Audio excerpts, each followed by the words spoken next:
And now on Tucson Business Radio X, your home for real estate with Carol Knight.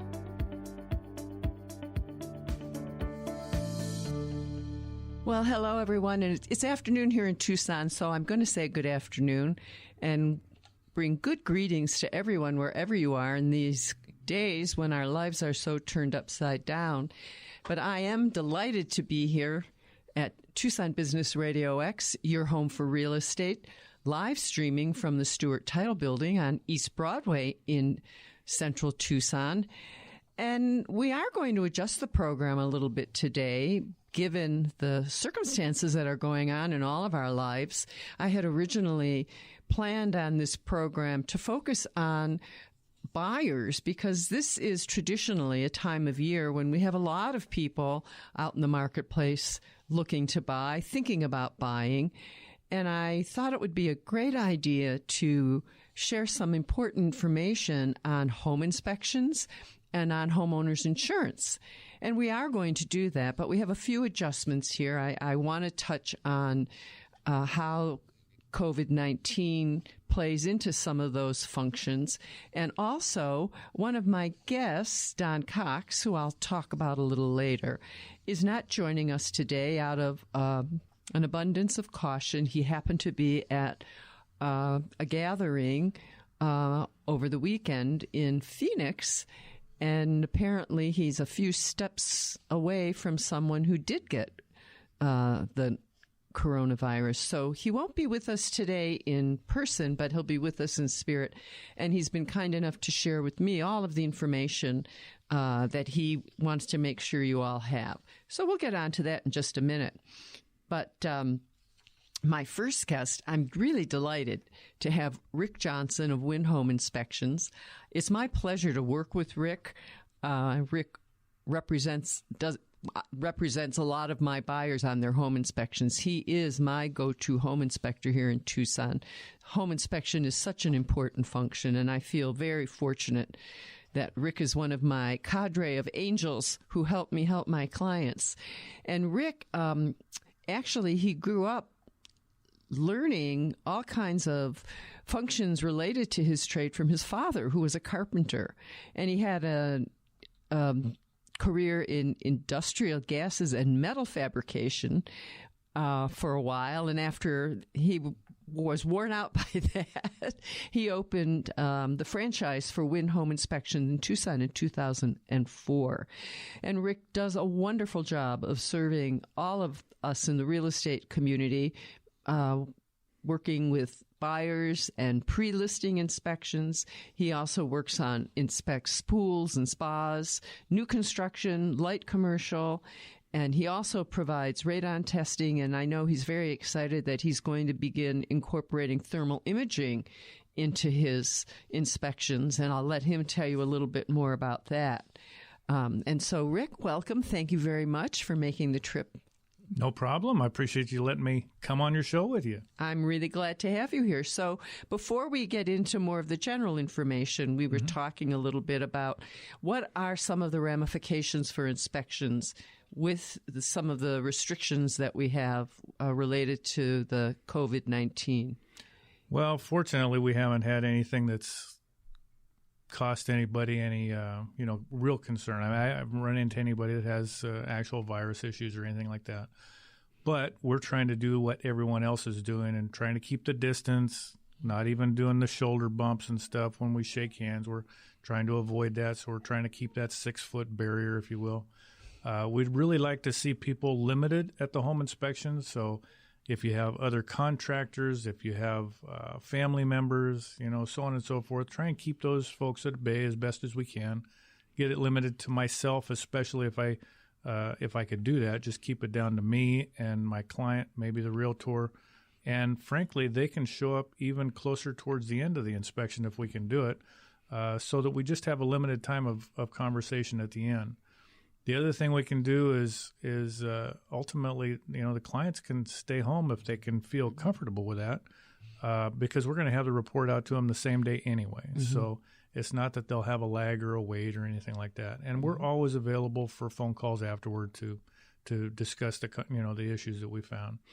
So we try to make a very good experience out of it, regardless whether we do it in person or not. So, but yeah, that's ultimately what it is. We're just trying to keep things weight bound, keep the distance, and do the normal safety stuff. So. And I think just for our listeners who may not be in the Tucson area, it might be helpful for me to explain that here in Tucson, we're very fortunate at this point in time in that I believe I saw today that we have 4 confirmed cases now. So those of you who might be in other cities, you might be in different circumstances. So what Rick is saying now might not apply.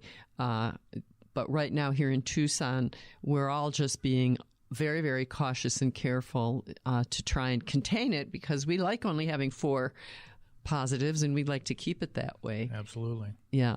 And I also know, and I think it's worth letting listeners know that there are times when buyers want to be present for the entire inspection. Mm-hmm.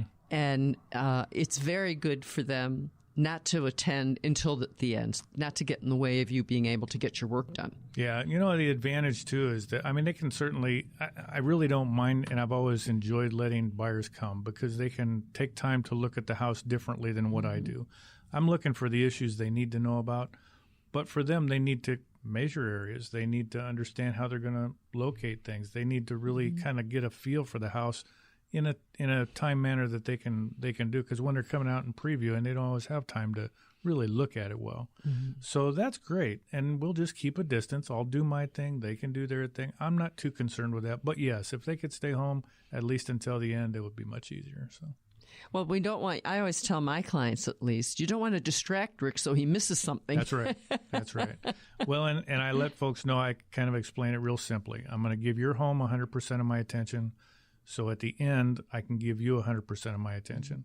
And it makes a big, big difference because at the end, even those that sometimes are skeptical because they kind of feel like they want to micromanage what we do, at the end, they're very astounded as to what we find and realize at that point, boy, that was a good idea. Leave you alone, let you do your thing. So, yeah. Well, I know that you're highly skilled. So I think my first question to you would be, who needs a home inspection? Who would you recommend? Yeah, that's a great question. And for, we're only about a 40-year-old industry, give or take. It's a very short-lived time period. The home inspectors, kind of came into the limelight, I guess, if you will. Prior to that, it was Billy Joe Bob, somebody's cousin, uncle, friend, or whoever who was doing these kinds of things. And they started realizing they were running into all kinds of problems because the fellow that may have thought they knew a little bit about the house found out later they really didn't.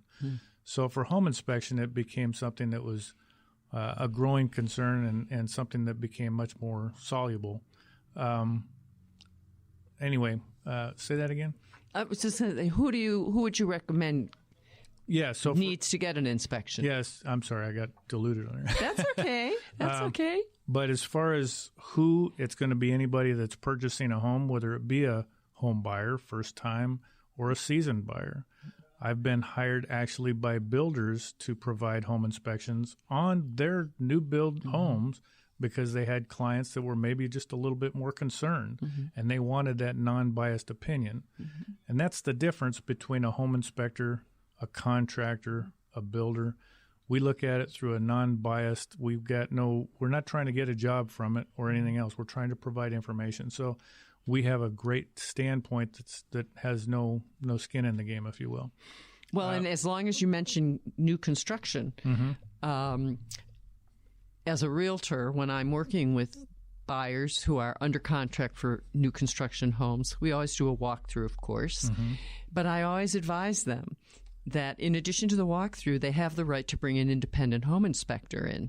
Correct. And that's before they buy in. As you know, and for any of our listeners who may have bought a new home, I always recommend to my clients who have bought new homes, put a mark on your calendar when you've been in the home about 10 months.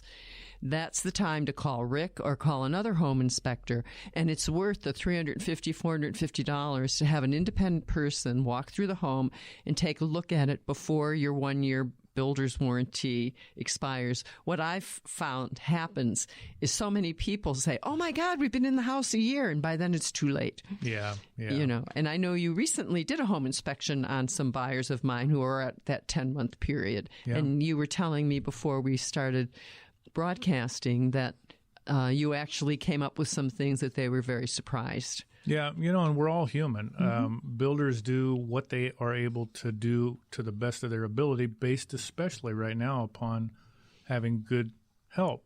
Our market, with the last dip in the market, had taken away an awful lot of quality craftsmen because they started going and pairing off into other venues. So they've had a real struggle with getting the guys out there in the field that can actually do the work. So they're training a lot of folks. It's kind of a constant movement. And because of that, their schedules are off. They have a lot of things that come up. And I've never seen a perfect house.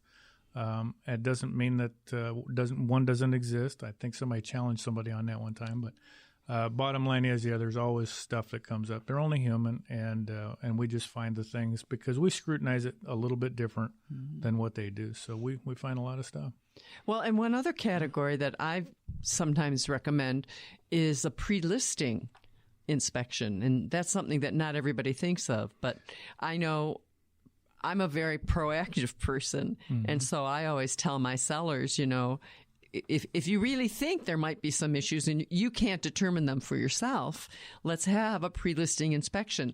I always feel like let's find out what it is before we're getting it in the process of a transaction that could fall apart. Oh, absolutely. Well, the nice thing too is it's a sales tool at that point. Now, there's a lot of markets outside of Tucson that actually do this proactively, where the listing inspection is the first and foremost thing they do. And part of the reason is very simple. If let's say you had a home that all of a sudden you found out you had a major issue with polybutylene or a roof issue or something that was going to cost some money, but you didn't realize that going into it. If you proactively can take care of it with contractors you line up going into it, you can do that at a dollar figure that you can afford.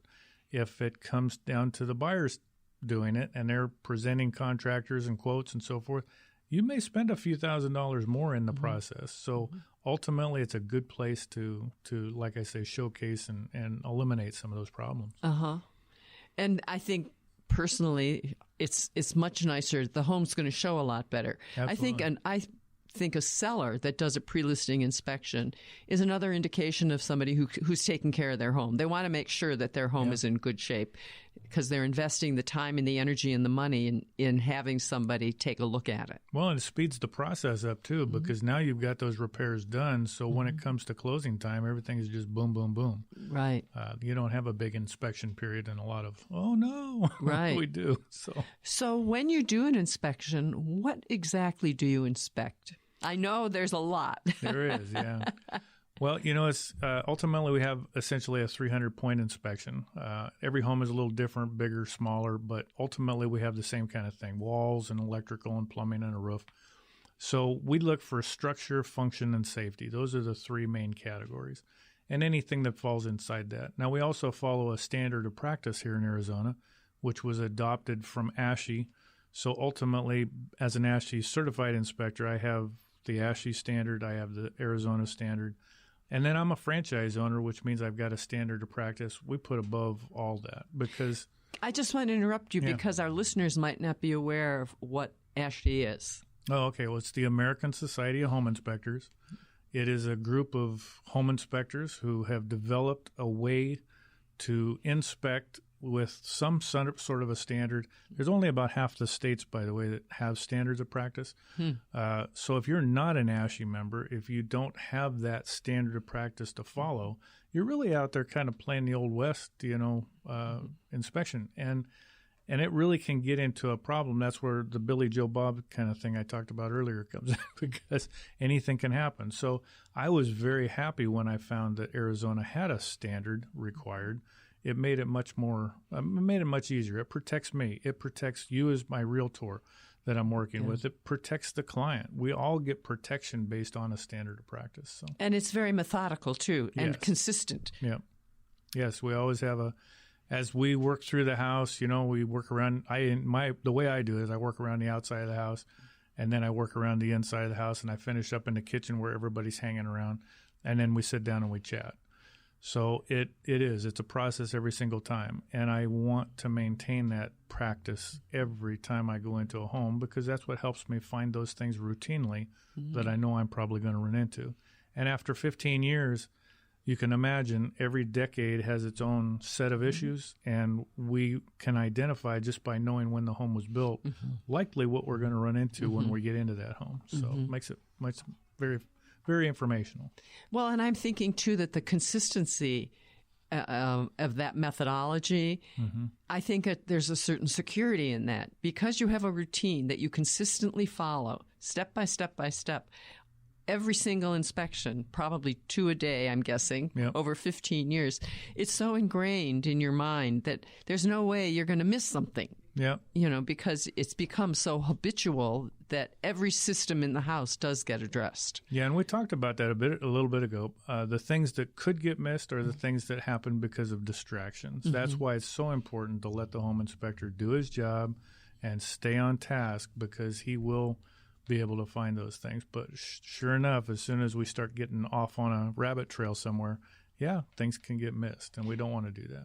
So other than the certification, are there other prerequisites or other skills or experience that a good home inspector has, or that's one of our listeners? I, of course, would recommend everybody to use you. Well, I appreciate it. But if everybody uses you, then I can't get you, and I need you for my buyers. But are there certain things? I think a lot of people rely on their realtors, which I certainly appreciate. I'm a very particular person. I don't just use any Tom, Dick, or Harry. I have a cadre. I call them my angels. You're my inspector angel. But, sometimes I will ask my buyer, well, do you have an inspector? And usually they don't, or so they'll let me. Sure. They rely on me. But I'm just curious, what would you tell someone if they were looking to hire an inspector? What are some of either the qualifications or the training that you would recommend? Well, everybody has to follow the standard of practice that we have here in Arizona. They have to be licensed or certified, as we call it in Arizona. Certification doesn't provide a few things, though. For example, certification in Arizona means I don't have to have continuing education. Oh. However, if I'm an ASHI certified inspector, I do. So you want to make sure you do have a guy not only Arizona certified and licensed, if you will, but also with that professional association, because then that's when the education requirement comes in. Arizona doesn't require that we carry any kind of insurance other than having a bond. That's great if a guy was in a home and he were to, let's say, steal something that was, of value. That bonding is protection there. Well, it doesn't really help at all if a guy was to have missed a major water leak and there was a lot of cost involved now, and people are going back and forth, what do we do about this? So a guy should carry E&O and liability insurance, and then he's got a pretty good package. He's got the E&O, he's got the licensure, he's got the standards. In Arizona, we have to have so much education that they require going into licensure. ASHI also required that you not just get an ASHI certification, you have to have done so many home inspections. You have to carry some insurance. You have to prove yourself before you get those certifications. The other things are, what else do you do? Now, in Arizona right now, the way Arizona has kind of changed, and this has changed since I've been in the business, we do pools and spas as well. Now, I always did, but that's part of a home inspector's requirement now, unless right up front he defers that and lets somebody know he can't do it. Then you're going to have to pick up another inspector. Well, we do that in-house. You mentioned earlier about radon. We do have homes being mitigated here in Tucson for radon. And I hear all the time we don't have radon, but yes, we do. It's something to be aware of, but we just don't push it a lot, it doesn't seem. But I've never had a zero test on radon here. I don't have that many that are being mitigated, thank goodness. It's not like being in Pennsylvania, but we still have that issue. Something else that I do standard in my inspections is I screen for carbon monoxide. Now, what's awesome about that is that we'll run into carbon monoxide issues quite often with ranges as a minimum in homes that have gas appliances. I've definitely found other heat exchanger issues and things like that were truly life-threatening. So if a home inspector doesn't inspect for that, which I don't think there are very many, if any, other ones that do.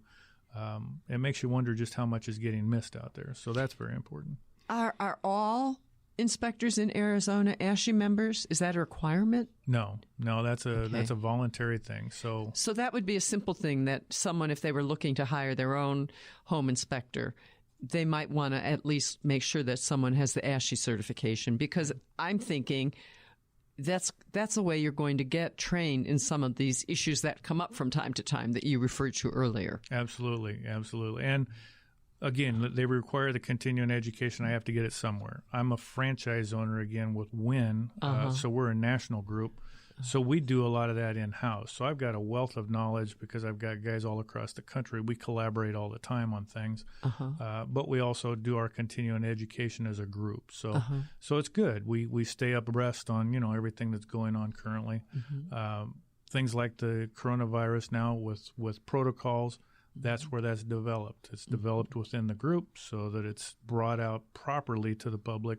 We're not trying to scare anyone. We don't want to turn it into a free-for-all for fear, which I think we've unfortunately done a lot of, in our country right now. So we're trying to keep that under a normal policy that keeps everybody protected. So, including you. Yes. I mean, you're going into a strange environment that you don't really have any knowledge about, and you're touching just about every surface in the house. You touch more surfaces in a house probably than the homeowner does. Yes. Yeah. When it comes down to it, you're right. When I find that bathroom leak that's in the back bathroom and the homeowner never goes there because they don't think about it. Right. So you're right. Yeah, we see everything.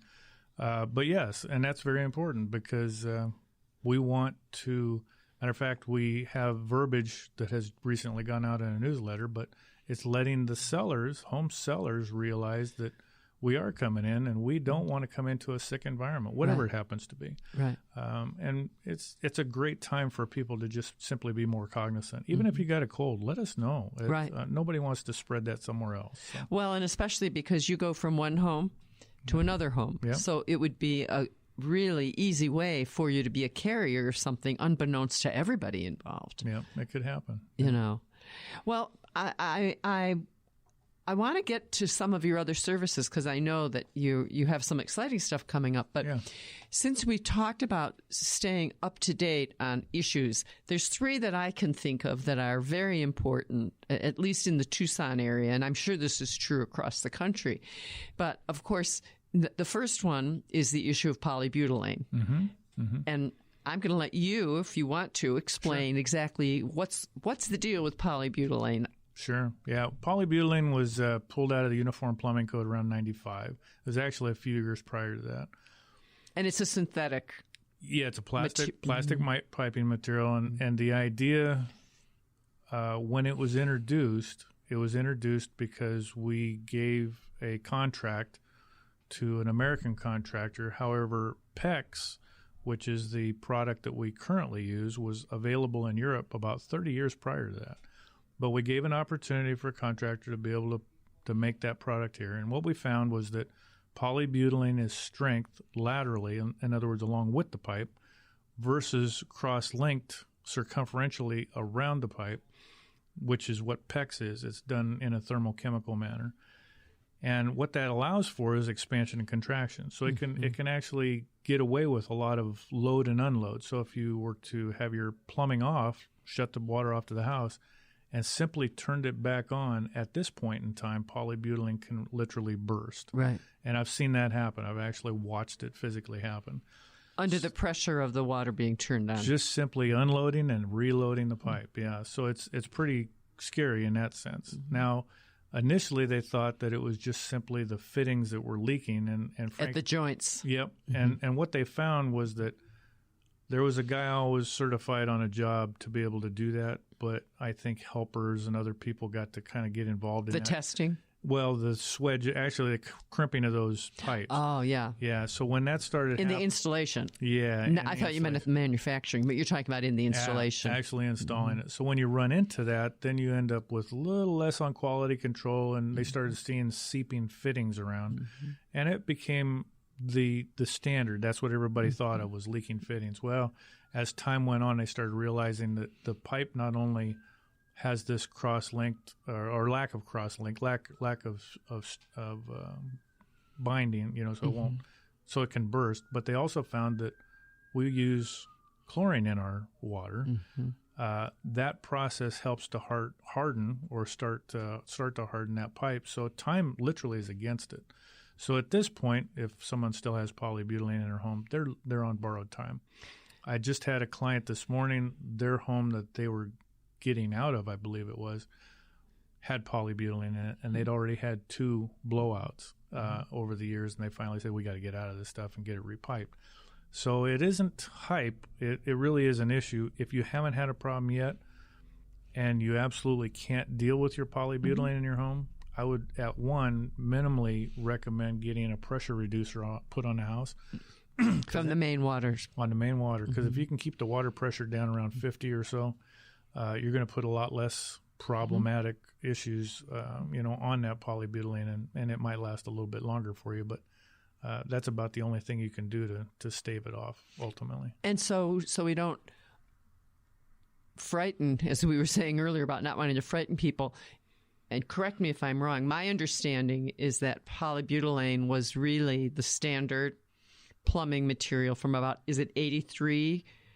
Was it 83 and then it was banned in... About 93, 95. But they made a deal with the builders, and they allowed any builders who still had polybutylene in their inventory to continue to use it in their new builds. Yeah, the supply that was out there. So we've literally seen all the way out to 99 for sure. I've heard as late as 2000 based on one contact, but I've seen it out to 99. So if you are interested in a house, hopefully you have a really good realtor like myself who, when we look at the age of the house, if it's in that period of about 85 to 95, 97, the first thing that we wonder about is the polybutylene. And if you are in the market for a house and your realtor isn't doing that for you, then you need to make your realtor check on that. Because one of the other issues, and I know you can speak to this, is we can't always determine visually whether there's polybutylene behind the walls. Correct. Yeah. There's and it's interesting too, because this will add to that comment. But let's imagine you have a home that's built in the 1950s and it had galvanized piping. Well, we know we have about a 50 to 70 year life expectancy on galvanized piping before it starts pinholing and having other issues. So now this house has a repipe in the 90s. And they repiped it with polybutylene. Yeah. So that can happen too. You go from one bad pipe to the next bad pipe, and now you're back up for another repipe. So, I mean, weird things can happen like that. So down through the years, I'll see sometimes three different types of plumbing type in a house. But as far as... a visual inspection? Yeah, as far as a visual inspection, we have a few interesting tools, but I still can't open a wall up. As a home inspector, I'm not allowed to deface the property to get into it. But we can look around a laundry box, for example. Oftentimes those are loose, and we can get past that enough to see down into the wall and see what the piping is. Behind the water fixture for the refrigerator is another good place for that. Certainly up in the attic if they have an attic, but oftentimes we have flat roofs and we don't have an attic. We're looking for a bonding comment out on the electric panel, which doesn't always exist because the builders don't always put it there.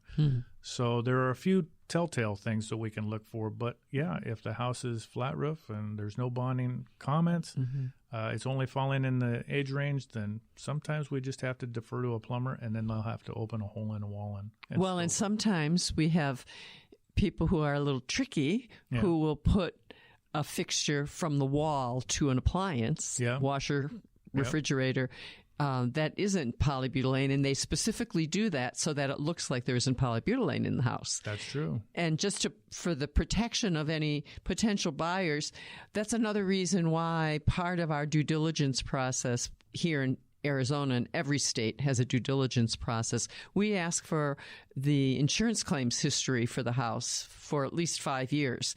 And that's another way you can see if they have a claim because they had some kind of a water leak, that's, that's an indication that it might possibly have been polybutylene. Of course, there are other reasons that they're water leaks, but as a realtor, I'm a little bit of a sleuth. Yeah. And I'm always trying to get any clues I can about a home to benefit my buyers so that they don't run into problems down the line. Well, and you have to be. I mean, we look at things somewhat in a forensic manner. We're looking at the results of something that's happened to try to get back to what actually occurred or what actually may have started it or where it came from. We're just looking for all those clues as well. And the one thing, too, about a home inspector is we're educated. We have a professional comment or a view on what we're looking at. But we're not the end-all, be-all. We don't do a technically exhaustive, we call it, inspection, which means, like, for example, an air conditioning tech comes out. He's going to get into it. He's going to do some amp load tests. He's going to do a lot of things with the gas pressure on the Freon. He'll do things that we can't or won't do as a home inspector because we're not really allowed to. Our standard of practice tells us to operate everything in the home as if I were a homeowner and we're able to operate normally. So we look at things through inspection panels that are available and so forth, but they're going to get into the guts of things and get a little deeper on it. So if we feel there's an indication that they need to be there, that's what we do is we guide you as your buyer to that person, not person specific, but to that tradesperson. So yeah.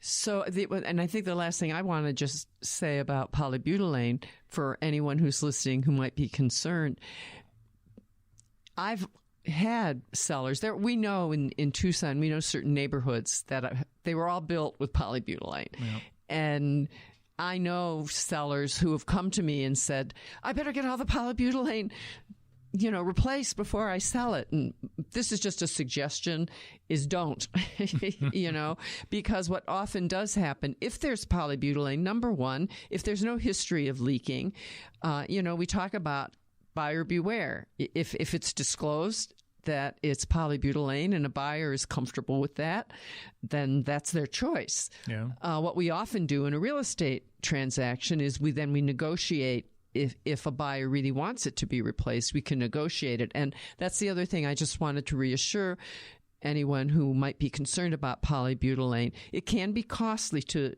replace. It's not only can be costly economically, but it's not a clean process. They make a lot of holes in your walls, and then they have to repair the drywall, but it can be done. So if you are living in a home and you think you have polybutylene, I don't want to alarm you. We just want to inform you. Yeah. And if you are concerned, you can always give me a call, give Rick a call. There you go. Yeah. And get it checked out. And so the other thing that comes up is mold. Mm-hmm. So tell me about mold and the home inspection process and what people can expect is reasonable, because I know one of the issues that sometimes gets litigated and it gets very complicated is that there was no detection of mold upon the home inspection, and the homeowner moves in, and then all of a sudden they have a mold problem, and then retrospectively they want to accuse you and me and everybody that they can possibly litigate against to take some responsibility for the problem. So what would you like people to know about mold and inspections? Well, keep in mind that what we do is we do a non-invasive visual physical examination. So anything that we have an understanding of because of conditions, we can further make recommendations to try to do something about it.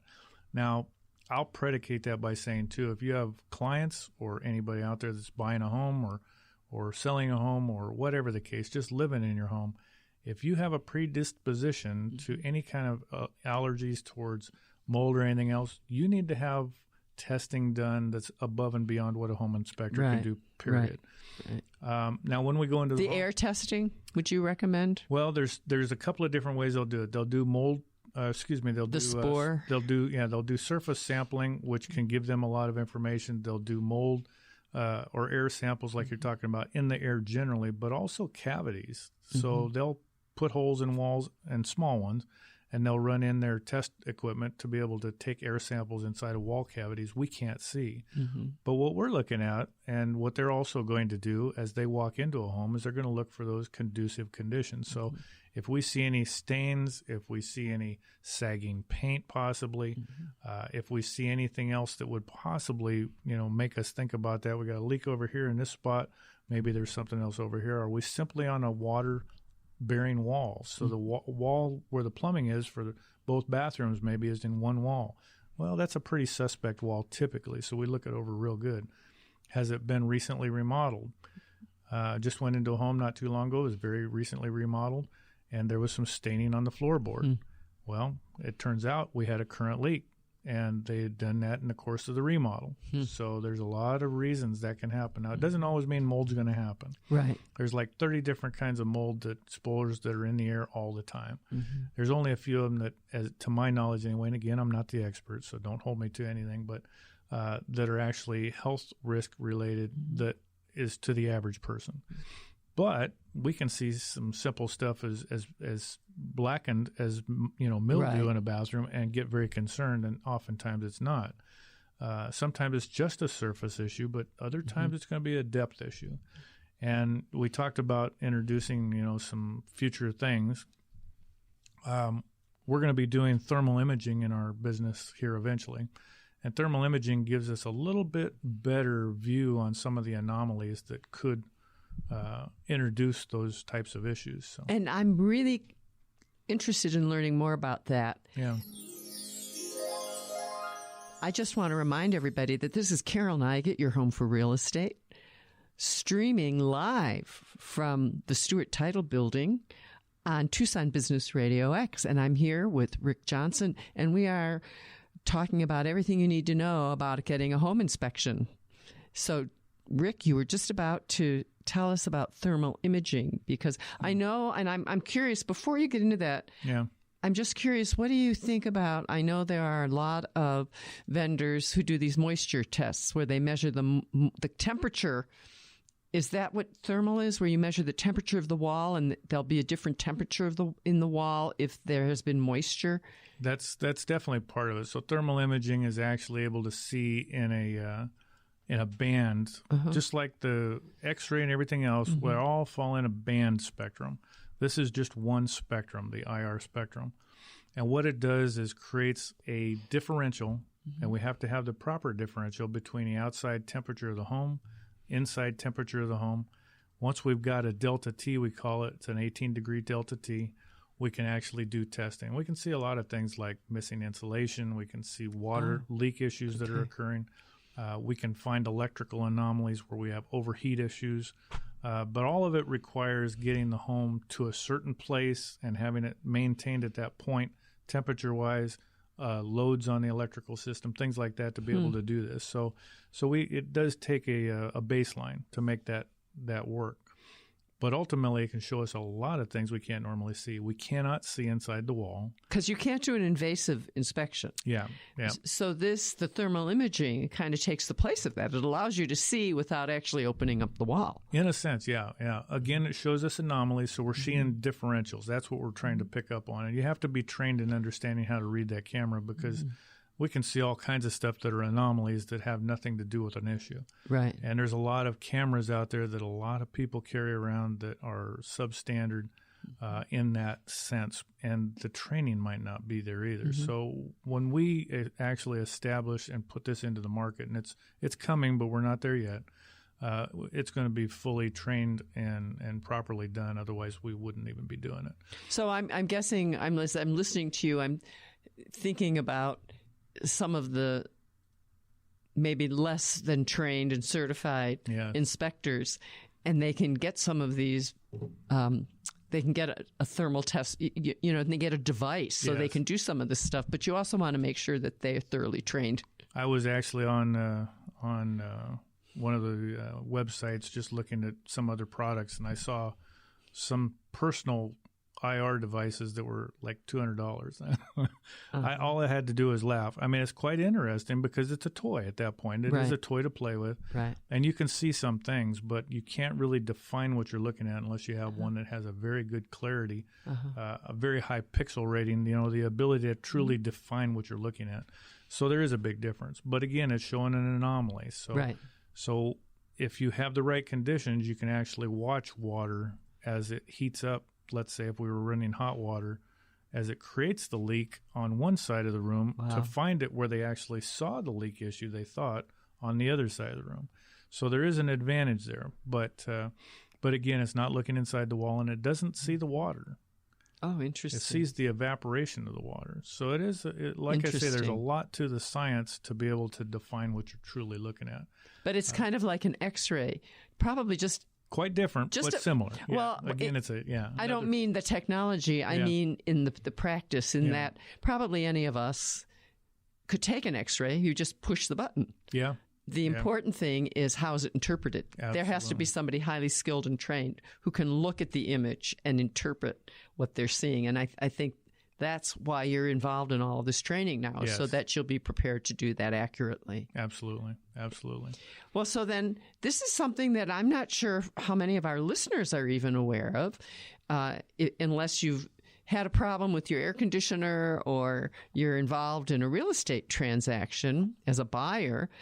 But there's a big change that's about to take place with Freon. Yes. Yep. And I would love it if you would give our listeners the opportunity to learn a little more about what's going on. Sure. Yeah, actually remind me about pools too, and I'll tell you another little tidbit. But with Freon, as of January this year, 2020, they stopped using Freon in any new equipment. They banned our use of it, just like they did in cars many years ago.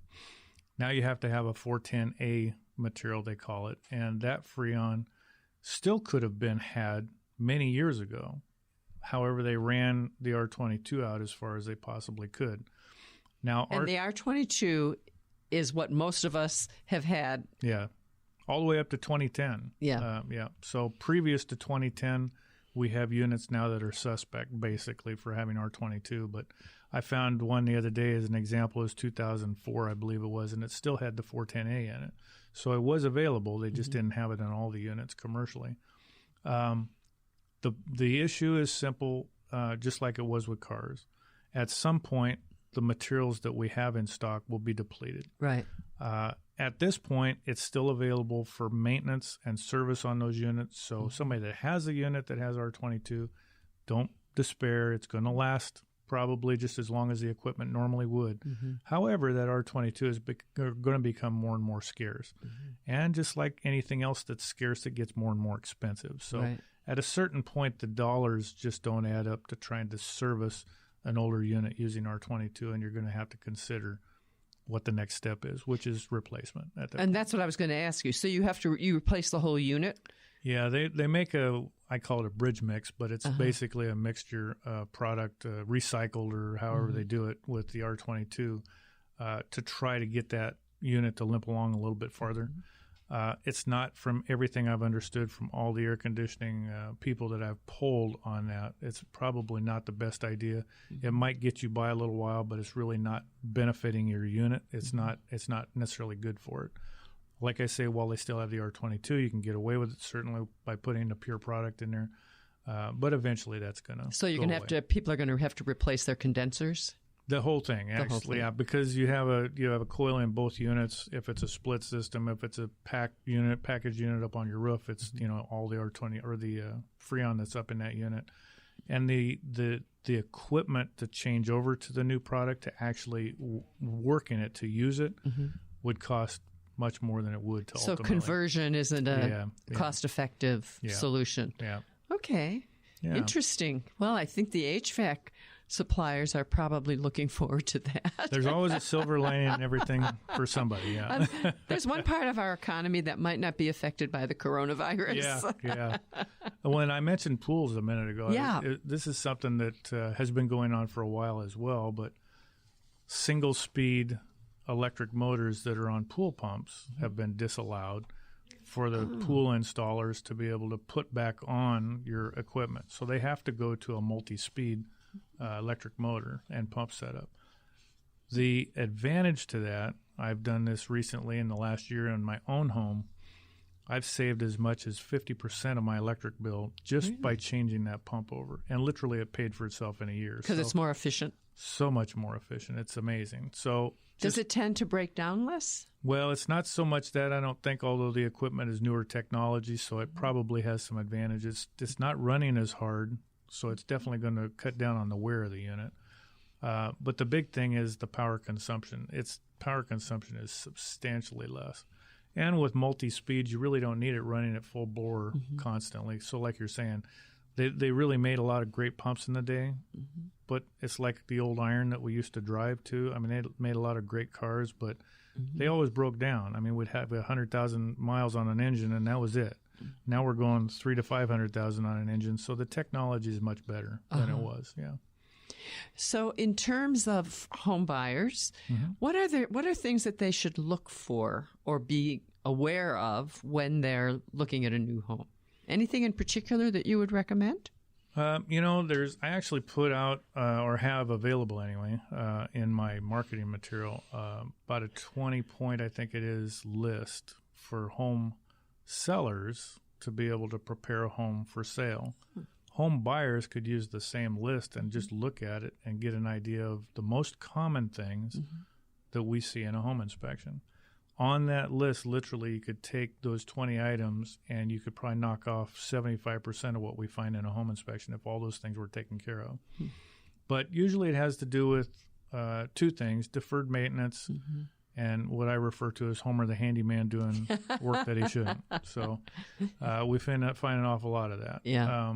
And, if you're getting contractors to do work, you want licensed guys that know what they're doing. It's always great. We always know somebody that can help us do a job or things like that. And they can do it just as wonderful a job as a licensed guy. But, you have no insurance on that and so forth. And, there's always problems that come up. Well, and maybe this would be a good... while we're, talking about this, we do have a registry of contractors that anyone can look up online. Sure. So anyone who's listening, if you're considering doing some work and you're wondering if the individual you're considering is registered, you can go to the Registry of Contractors in the state of Arizona, and it's alphabetical by city. So I think that's a very good suggestion. Sure, yeah. So I mentioned the polybutylene and the mold and the Freon. Did I miss anything in terms of buyer beware items that buyers should pay a little bit extra attention to? There's, like I say, every decade kind of has its own set of issues. So in the older homes, they didn't have very good insulation. We go way back and in homes that were in the 20s, which we don't have a lot of here in Tucson, but we have a nice segment in the downtown. You could have had knob and tube wiring, which was two-wire wiring that has no grounding. Now and aluminum. Aluminum wiring happened. I found a couple of recent inspections that I've done in developments that had all aluminum branch wiring, and aluminum branch wiring is 12 gauge, our standard, or something smaller than that. And that's always been a problem. They found that they had huge house fire issues when they started introducing that. We do allow multi-strand aluminum wiring because it has the ability to control that expansion and contraction issue, which is what happens. They'll expand, they start losing contact, and they arc. So they've made fixtures that are designed for aluminum and copper at the receptacles in the wall and so forth. As long as everything is done properly, you can get away with a fair amount of things, but 12-gauge branch wiring is definitely a bad thing. We do use still 10-gauge, which is going to a 30-amp circuit like a dryer, and that is allowed. That's actually allowed in modern code. I still always recommend an electrician check those and make sure the torques are proper on all the lugs, that the antioxidant is required to be applied. That stops the oxidizing on aluminum, which literally as soon as aluminum is formed, it begins to oxidize. So it doesn't take much. So having antioxidant properly, torques, and so forth to make sure that they're safe is very, very prudent. What else? Let's see. I had some other thoughts. When it comes to that list that I was talking about, grade issues around a home are a huge thing. I don't think we've ever done an inspection where there haven't been grading issues around the exterior perimeter. Yeah, and what's interesting about it is that the builders are required to have a grade that drains. They're required to have so much separation from the bottom of the stucco to the ground. And as the house is maybe remodeled every once in a while, but basically re-landscaped, that landscaping just gets thicker and heavier and thicker and heavier and flatter and less slope. And over time, it becomes a real problem for a lot of people. And it holds a lot of moisture. It does. It does. And in the older homes where they didn't have post-tension slabs, all that moisture around a slab can cause a whole bunch of issues, but one of the bigger ones would be any kind of movement, settling. That can happen when things, it gets squishy. The ground just isn't solid anymore. Now on the current system where we have post-tension slabs, it's almost like a boat. It holds that slab tight, and it kind of creates a nice platform for the house to move around on if it has to. But in the old slabs, when they crack, which all concrete cracks anyway, don't get too concerned about cracks immediately. Cracks are going to be there. But with post-tension, it holds them together better. But those cracks are where moisture get in, where termites get in. Right. So a lot of the older homes, that's where they find their way in, is through those cracks. And actually, that reminds me of something that we see a lot of in Tucson is we have, I would guess, most of our homes, or many of our homes, especially since the 70s or 80s, we have a lot of stucco that's poured over wood frames. So we see a lot of stucco cracking. Yes. And stucco does, it used to be that stucco was a traditional stucco, which was a 3-coat system. Took about 2 weeks to install it. And the idea was as those layers were put on, it was healing up, if you will, the cracking that was occurring. And that final layer then was the final solid, full surface without cracks in it. And it was almost like an art. That's not the way it is anymore. Now stucco is basically just a surface coating. Right. So because of that, it does crack, and it cracks pretty easily. If underneath of the stucco, the moisture barrier for any reason is not integrous, and moisture can get in through cracks, then it can find its way into the wood structure. So the first line of defense is always to keep the cracks sealed up. And a lot of people don't realize just how important those cracks are to keep them sealed, but that's why we look at it that way, because, again, we see everything forensically. I see the issues that happen 5-10 years down the road. So we always recommend, getting especially the parapets, because if the parapets on your roof have cracks, the moisture that's entering them, the gravity is taking it all the way down through the 1 or 2 stories, whatever you have, but it's traveling all the way through the interior structure of the house.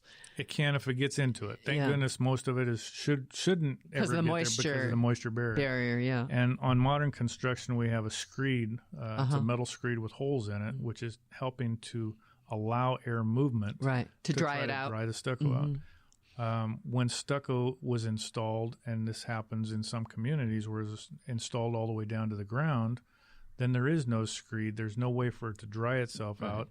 And the termites, because now you can't see them coming up the foundation, are finding their way into your walls real easily. So, well, that's another thing. I mean, I know you are not a termite inspector. And we do use specialists for roofs and for termites. But that is another thing that people in Arizona, it's actually required by law, especially, and you cannot get a mortgage loan on a property without a termite inspection in the state of Arizona.